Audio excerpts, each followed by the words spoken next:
അസ്സലാമു അലൈക്കും. വാലൈക്കും അസ്സലാം. ഇന്ന് ഞാൻ ഇബ്രാഹിം നബിയുടെ കഥയാണ് പറയാൻ പോകുന്നത്. നീ തയ്യാറാണോ അമീർ? ശരി, തുടങ്ങാം. ഹാ. ഇബ്രാഹിം നബി അലൈഹിസ്സലാം ഇസ്ലാമിക പ്രബോധനത്തിൽ ഒരു പ്രധാന പങ്ക് വഹിച്ചിട്ടുണ്ട്. അള്ളാഹു തന്റെ ജീവിതകാലത്ത് നൽകിയിരുന്ന എല്ലാ കൽപ്പനകളും അദ്ദേഹം നിറവേറ്റിയിരുന്നു.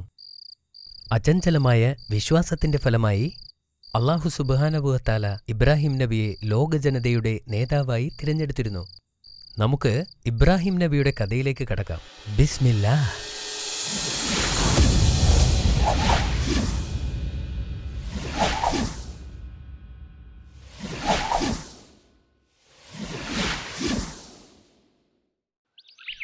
വളരെ കാലം മുമ്പ് ബാബിലോൺ എന്ന രാജ്യത്തായിരുന്നു ഇബ്രാഹിം നബിയുടെ ജനനം. അദ്ദേഹം ഒരു കുട്ടിയായിരിക്കെ തന്നെ ജ്ഞാനം കൊണ്ട് അനുഗ്രഹിക്കപ്പെട്ടു. അത് അദ്ദേഹത്തെ വളരെ വിശേഷപ്പെട്ടവനാക്കി. ജനങ്ങൾ സൂര്യൻ, ചന്ദ്രൻ, നക്ഷത്രങ്ങൾ എന്നിവയെയും കല്ലുകൊണ്ട് നിർമ്മിച്ച വിഗ്രഹങ്ങളെയും ആരാധിക്കുന്ന ഒരു സമയത്താണ് പ്രവാചകൻ ജനിച്ചത്.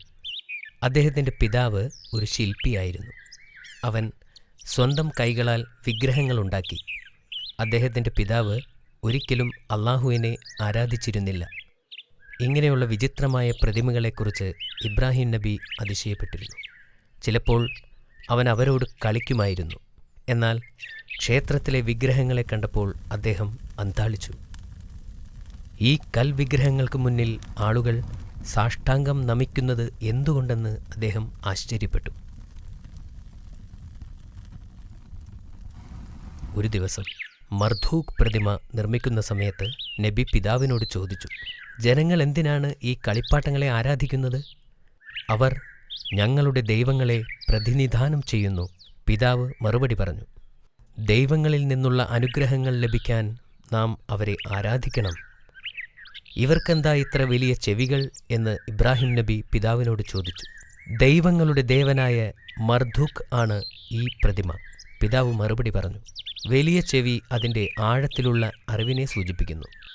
ഇബ്രാഹിം നബിക്ക് ആ സമയത്ത് 7 വയസ്സേ പ്രായമുള്ളൂവെങ്കിലും തൻ്റെ ചിരി നിയന്ത്രിക്കാൻ അദ്ദേഹത്തിന് കഴിഞ്ഞില്ല.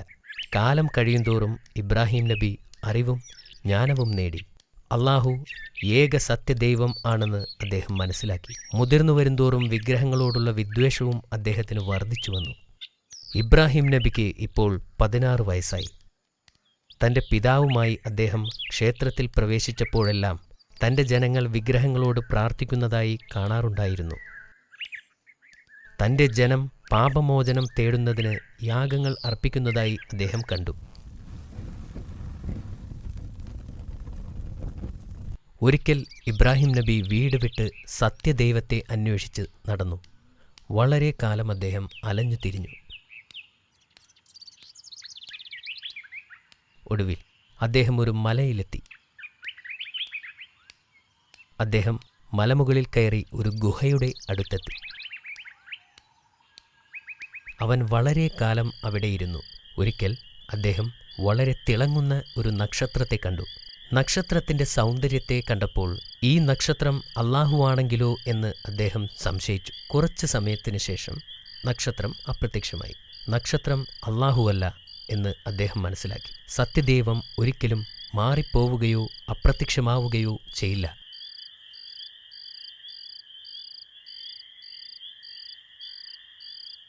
കുറച്ച് സമയത്തിന് ശേഷം ചന്ദ്രൻ ഉദിച്ചു. ചന്ദ്രൻ വളരെ മനോഹരമായിരുന്നു.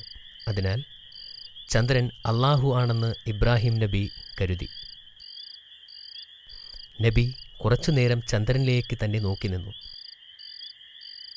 പക്ഷേ ഏതാനും മണിക്കൂറുകൾക്ക് ശേഷം ചന്ദ്രൻ ചക്രവാളത്തിൽ നിന്നും അപ്രത്യക്ഷമാകുമ്പോൾ അതുമല്ല ദൈവം എന്ന് അദ്ദേഹം മനസ്സിലാക്കി.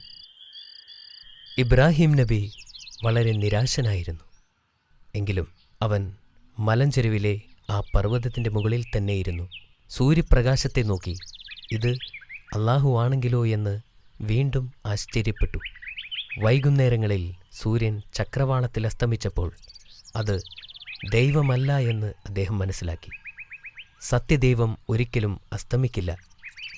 യഥാർത്ഥ ദൈവത്തെ ഒരിക്കലും സൃഷ്ടിക്കാൻ കഴിയില്ലെന്ന് ഇബ്രാഹിം നബി മനസ്സിലാക്കി. അള്ളാഹു സകല വസ്തുക്കളുടെയും സൃഷ്ടാവാണെന്നും സൂര്യനും ചന്ദ്രനും നക്ഷത്രങ്ങളും അള്ളാഹുവിൻ്റെ സൃഷ്ടിയാണെന്നും അദ്ദേഹം മനസ്സിലാക്കി. അള്ളാഹുവിന് നന്ദി പ്രകടിപ്പിച്ചു. അള്ളാഹു അദ്ദേഹത്തെ നേർവഴിയിലാക്കിയിരിക്കുന്നു. അപ്പോഴാണ് അള്ളാഹു അദ്ദേഹത്തെ പ്രവാചകനായി തിരഞ്ഞെടുത്തതെന്ന് അദ്ദേഹം മനസ്സിലാക്കി. തൻ്റെ ജനത്തെ നയിക്കാൻ അള്ളാഹു അദ്ദേഹത്തെ തിരഞ്ഞെടുത്തു. ഇത് അദ്ദേഹത്തിന് ഒരു പുതിയ ജീവിതത്തിൻ്റെ തുടക്കമായിരുന്നു. ഈ സന്തോഷവാർത്ത അറിയിക്കാൻ ഇബ്രാഹിം നബി തൻ്റെ പിതാവിൻ്റെ അടുക്കിലേക്ക് ഓടി. ഇത് അറിഞ്ഞ അദ്ദേഹത്തിൻ്റെ പിതാവ് കോപിഷ്ഠനായി. നിനക്കെങ്ങനെ എൻ്റെ ദൈവങ്ങളെ നിഷേധിക്കാൻ കഴിഞ്ഞു? പിതാവേ, എന്നെ പിന്തുടരൂ, ഞാൻ സത്യമാർഗത്തിൽ അങ്ങയെ നയിക്കാം. ഇബ്രാഹിം നബി പിതാവിനോട് യാചിച്ചു. ഇത് അറിഞ്ഞ അദ്ദേഹത്തിൻ്റെ പിതാവ് കോപിഷ്ഠനായി. നിനക്കെങ്ങനെ എൻ്റെ ദൈവങ്ങളെ നിഷേധിക്കാൻ കഴിഞ്ഞു? പിതാവേ, എന്നെ പിന്തുടരൂ, ഞാൻ സത്യമാർഗത്തിൽ അങ്ങയെ നയിക്കാം. ഇബ്രാഹിം നബി പിതാവിനോട് യാചിച്ചു. ഒന്നും ചെയ്യാനാകില്ലെന്ന് പിതാവ് ചിന്തിച്ചു. അള്ളാഹുവിലേക്ക് ആളുകളെ ക്ഷണിക്കേണ്ടത് തൻ്റെ ദൗത്യമാണെന്ന് അദ്ദേഹം മനസ്സിലാക്കി. നബി മറ്റ് ആളുകളുടെ അടുത്തെത്തി അവരെ സന്മാർഗം ഉപദേശിച്ചു. ഏകദൈവം അള്ളാഹു മാത്രമാണ്. അല്ലാഹുവല്ലാതെ യാതൊരു ദൈവവുമില്ല. അവനല്ലാതെ ആരാധനയ്ക്കർഹൻ മറ്റാരുമില്ല. ഞാൻ ഇനി ഒരിക്കലും വിഗ്രഹങ്ങളുടെ മുൻപിൽ വീണ് നമസ്കരിക്കില്ല. അദ്ദേഹം പറഞ്ഞത് കേട്ടപ്പോൾ ആളുകൾ വളരെ രോഷാകുലരായി. നിങ്ങൾ എന്തിനാണ് ഈ വിഗ്രഹങ്ങളെ ആരാധിക്കുന്നത്? അവർക്ക് ശക്തിയില്ലെന്ന് നിങ്ങൾക്കറിയില്ലേ എന്ന് അദ്ദേഹം വീണ്ടും അവരോട് ചോദിച്ചു. അവർ ഇബ്രാഹിം നബിയെ ഭീഷണിപ്പെടുത്തി. ആയതിനാൽ അദ്ദേഹത്തിന് അവിടം വിട്ട് പോകേണ്ടി വന്നു. വിഗ്രഹം യഥാർത്ഥ ദൈവങ്ങളല്ലെന്ന് അവരെ കാണിക്കാൻ ഒരു ഉപായത്തെ പ്രവാചകൻ ചിന്തിച്ചു. ഒരു ദിവസം ഒരു വലിയ ആഘോഷം അവിടെയുള്ള നദിക്കരയിൽ വച്ച് നടന്നു. നഗരത്തിലെ എല്ലാവരും അവിടെ കാണുമെന്ന് നബിക്കറിയാമായിരുന്നു. പട്ടണത്തിൽ ആരും ഉണ്ടായിരുന്നില്ലെന്ന് ഉറപ്പുവരുത്തുന്നതുവരെ പ്രവാചകൻ കാത്തിരുന്നു. അദ്ദേഹം ഒരു കോടാലിയെടുത്ത് ക്ഷേത്രത്തിനുള്ളിലേക്ക് പോയി. അവിടെ ഒട്ടേറെ വിഗ്രഹങ്ങളുണ്ടായിരുന്നു. അവിടെ ഉണ്ടായിരുന്ന വിഗ്രഹങ്ങളെല്ലാം തച്ചുടച്ചു. ഒന്നു ഒഴികെ എല്ലാ വിഗ്രഹങ്ങളും തകർത്തു. അത് ആ ക്ഷേത്രത്തിലെ ഏറ്റവും വലിയ പ്രതിമയാണ്. ഈ പ്രതിമയുടെ കഴുത്തിൽ ഒരു കോടാലി വച്ച് അദ്ദേഹം ക്ഷേത്രത്തിൽ നിന്ന് ഇറങ്ങി. പിറ്റേ ദിവസം നഗരത്തിലെ ആളുകൾ ആരാധനയ്ക്കായി ക്ഷേത്രത്തിൽ ചെന്നപ്പോൾ വിഗ്രഹങ്ങൾ തകർന്നു തരിപ്പണമായത് കണ്ട് അവർ ഞെട്ടി. വിഗ്രഹങ്ങളുടെ കഷ്ണങ്ങൾ ചുറ്റിലും ചിതറിക്കിടക്കുകയായിരുന്നു.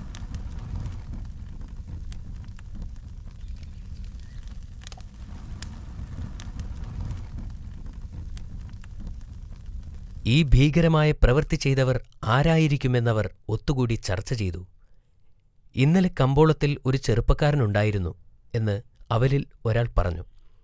അവൻ നമ്മുടെ ദൈവങ്ങൾക്കെതിരെയാണ് സംസാരിച്ചിരുന്നത്. എനിക്കയാളെ അറിയാം, പേര് ഇബ്രാഹിം എന്നാണ്. ആളുകൾ ഇബ്രാഹിം നബി അലൈഹിസ്സലാമിനെ കാണുകയും ക്ഷേത്രത്തിലേക്ക് പിടിച്ചു വലിച്ചു കൊണ്ടുവരികയും ചെയ്തു. നീയാണോ ഇതെല്ലാം ചെയ്തത്? എന്തിനാണ് നിങ്ങൾ എന്നോട് ചോദിക്കുന്നത്? ഇവിടെ ഒരു വലിയ ദൈവം നിൽക്കുന്നുണ്ടല്ലോ, അദ്ദേഹത്തോട് ചോദിച്ചാൽ പോരെ? ഇത് അവിടെയുള്ളവരെ ചൊടിപ്പിച്ചു. വിഗ്രഹങ്ങൾ സംസാരിക്കില്ല, നീ എന്താ ഞങ്ങളെ കളിപ്പിക്കുകയാണോ? സംസാരിക്കാൻ പോലും കഴിവില്ലെങ്കിൽ ഈ വിഗ്രഹങ്ങളെ പിന്നെ എന്തിനാണ് ആരാധിക്കുന്നത്? അങ്ങനെയാണെങ്കിൽ അവർക്ക് കാണാനോ കേൾക്കാനോ സാധിക്കില്ലല്ലോ. അവിടെ കൂടിയിരുന്നവർക്ക് ഒന്നും പറയാനുണ്ടായില്ല. അവർക്ക് നാണക്കേട് തോന്നി. ചിലർക്ക് ഇബ്രാഹിം നബി പറയുന്നത് സത്യമാണെന്ന് മനസ്സിലായി. എന്നാൽ മറ്റുള്ളവർ അപ്പോഴും വൈരാഗ്യം വച്ചുകൊണ്ടിരുന്നു. അവനെ കൊല്ലണം! ആളുകളുടെ ഇടയിൽ നിന്ന് ഒരു ശബ്ദമുയർന്നു. അവർ അദ്ദേഹത്തെ ചങ്ങലകൾ കൊണ്ട് കെട്ടിയിട്ടു. അദ്ദേഹത്തെ എന്ത് ചെയ്യണം എന്നുകൂടി ആലോചിച്ചു. അവനെ ചുട്ടുകൊല്ലണം! ഒരാൾ പറഞ്ഞു. ഇന്നുവരെ കണ്ടിട്ടില്ലാത്ത തരത്തിലുള്ള തീയിൽ അവനെ എറിയണം! മറ്റൊരാൾ പറഞ്ഞു. ഇത് നല്ലൊരു തീരുമാനമാണെന്ന് എല്ലാവരും കരുതി. അങ്ങനെ ബാബിലോണിലെ ആളുകൾ തീയുണ്ടാക്കാൻ ആരംഭിച്ചു. ഭയാനകമായ തീ. പക്ഷികൾക്ക് പോലും അതിൻ്റെ മുകളിലൂടെ പറക്കാൻ പറ്റാത്ത അവസ്ഥ. ആളുകൾക്ക് അതിൻ്റെ അടുത്തുപോലും പോകാൻ സാധിക്കില്ലായിരുന്നു.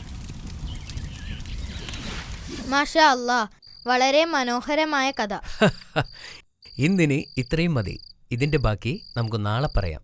ഓക്കേ ബാബാ. ഈ കഥയെക്കുറിച്ച് ഞാൻ കുറച്ച് ചോദ്യങ്ങൾ ചോദിച്ചാലോ? ഹാ. ഇബ്രാഹിം നബി അലൈഹിസ്സലാം എവിടെയാണ് ജനിച്ചത്? ബാബിലോൺ. അദ്ദേഹം ബാബിലോണിൽ ജനിച്ചു. മാഷാ അല്ലാ, അത് ശരിയാണ്. ഇബ്രാഹിം നബിയുടെ പിതാവിന്റെ ജോലി എന്തായിരുന്നു? ഞാൻ നിനക്ക് കുറച്ച് ഓപ്ഷൻസ് തരാം.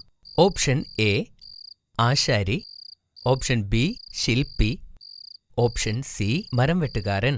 ഇത് വളരെ എളുപ്പമുള്ളതാണ്. ഓപ്ഷൻ ബി, ഒരു ശില്പിയായിരുന്നു. അതും ശരിയാണ്. നിനക്കുള്ള അടുത്ത ചോദ്യം. എന്തുകൊണ്ടാണ് നബിയോട് വീട് വിട്ടു പോകാൻ പിതാവ് ആവശ്യപ്പെട്ടത്? പ്രവാചകൻ വിഗ്രഹങ്ങളെ ആരാധിക്കാൻ വിസമ്മതിച്ചു. ഇത് അദ്ദേഹത്തിന്റെ പിതാവിനെ ചൊടിപ്പിച്ചു. അതുകൊണ്ട് വീട് വിട്ടു പോകാൻ ആവശ്യപ്പെട്ടു. ഇത് ശരിയാണോ ബാബ? അതെ, ശരിയാണ്. ആ നാട്ടുകാർ എന്തിനാണ് നബിയോട് വൈരാഗ്യം പുലർത്തിയത്? ഇബ്രാഹിം നബി വിഗ്രഹങ്ങൾക്ക് കഴിവുകളില്ല എന്ന് കാണിക്കാൻ വേണ്ടി അവയെല്ലാം തച്ചുടച്ചു. അതാണ് കാരണം. ശരിയല്ലേ? മാഷാ അല്ലാ, ഉത്തരം ശരിയാണ്. ഇന്നത്തേക്ക് ഇത്രയും മതി. ഈ കഥയുടെ ബാക്കി നിനക്ക് നാളെ പറഞ്ഞു തരാം. Good night. Good night.